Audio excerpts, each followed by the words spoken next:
Mizo ṭawng Java programming zirna nak lo lo ma che Mizo ṭawng tak hian Java zirna hi om lo ka hriat china chuan chuwangin ka thiam tawkin a tui mi te kan lo kan lo bo tu tu nan ka thiam tawkin video kan ti don ni a bul de ura ta ringin han tanila tin hemi ti tura kan software man tur chu netbean ania ka install to sa ke chu in le install lo ni chuan in download anga in install mai don nia ti kan nghal mai la pakhat na chuan file ai han kalanga new project chuan ta hian Java kan select anga so next te kan Java hming tur kan ti hming tur kan chu don ni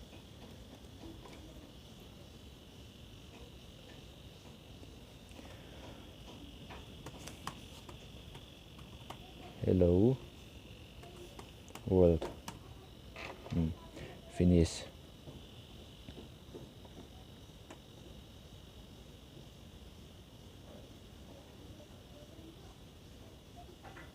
đây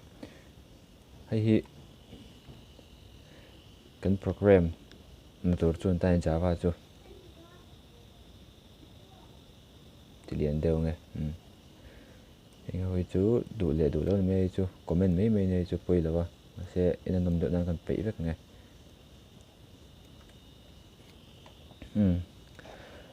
public class hello world tin ta chuanin hay hi class ani hay hi main method ni Java bi ga chuanin engpo hi method hianin da lu vek tur ani ka soi all sam join soi la ania do hianin thil screen lang turing kan ti chin do ni screen lang tur chon print out tur chuanin a code chu system dot out dot print line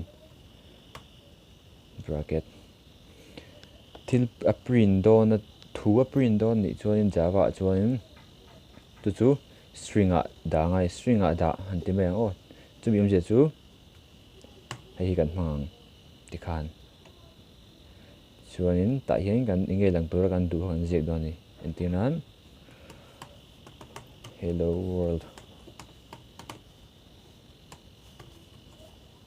example me o chuanin a zo hianin hei da ngei bok tu ni mo Mizo ṭawng tak chuan hei khung na pui ani mai a khung na pui in kara hianin hemi khung na pui om je chu string ti na ni chuanin chumi zo semicolon chuan kan ran chinang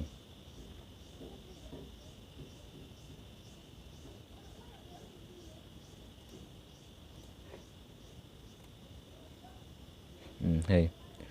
hello world example arm print ani endina test na me hi lo da lo tang ni la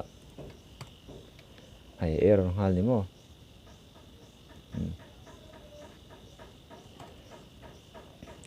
hai chuwangin ta hianin khung na pui hi da nge ngai ni tikan le tuna han sei fia don tai la public om je chu hemi te pani om je chu public om je chu public ani chuanin engpo in hei unearned access theina ni om je chu hei hi indiran a code kha je kyop te la hemi poi aron mang dei thi ani public ani chuanin private om le boka private hi chu ni hemi class sau hian mang thei ti nang ani ber mai o om je bera chuan public om le chu hi mang thei ti na mang kop thei ti na ni khoi mun danga code danga po hi po hi ti bok ani chuan hi class hay chu class ani ti na khani mai hay chu kan hre thiam dan de toi don che meang chun hello world hi chu hemi a class ti chiang tu hi chuanin helai brace hei brace ti tur ta min lo hemi programming biga chuanin Mizo chuanin bracket chuar kan tiang kha ni me hei hi da ngei bawk tur ani mo hei da ngei tur hemi omzia chu hei hi class ani ti na kan hriat tur pakhat chuan hei hi brace ania hei hi bracket pui kan tiang hi Mizo in chu hei semicolon hei chu angai renga tin parenthesis hemi Mizo in bracket kan ti pa ngai ang ho chi hi parenthesis ti tur ani bokin amo hei parenthesis bracket ni lovin chuan hei brace hei parenthesis hei semicolon chuan dot hi period ti bok tur ni masa period ta ki chu am ti wak ngai lo dot ti na kal me chu chuan le tu to kila pakhat chuan tuna main method ve thung hi a main library hemi omzia chu pakhat na public ka chuan sei to he chu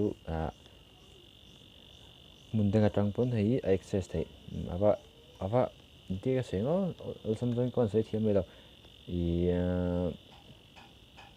public ani chuanin atu pon ai mang thei di meang chu tiang don sei meang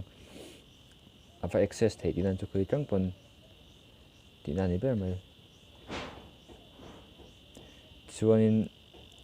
static hei om le a ma hei taki chu soidan thiam mi har khop mai chu mình lâu cái ta chiang zo kin tu na sei vak kha chuan hei chu a boi thak du don wangin nekina video dang le ai chiangin karon sei don thaw hei chu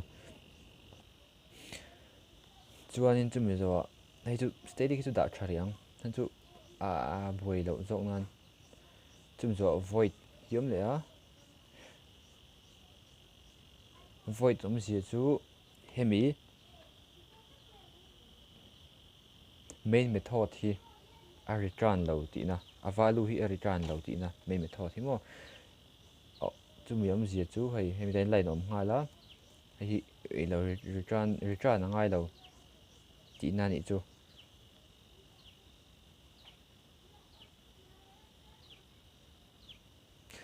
dekina return om zia po chu ai chiang zo kin kan senga tin ai hre thiam chho mai ang ti chuan a toy ber zo in i a value hi a return lo ti na main method hi a return lo value ti na ni ber mai void ti kan man chuan chuan output hei output a khan ni mai a print out a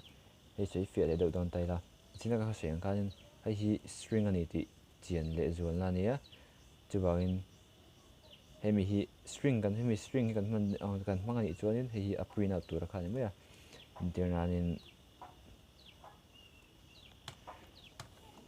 ti hian tila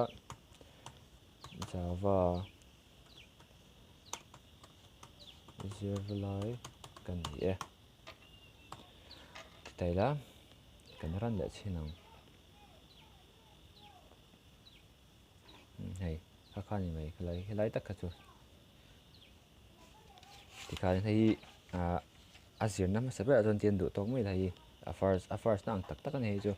ka sei fia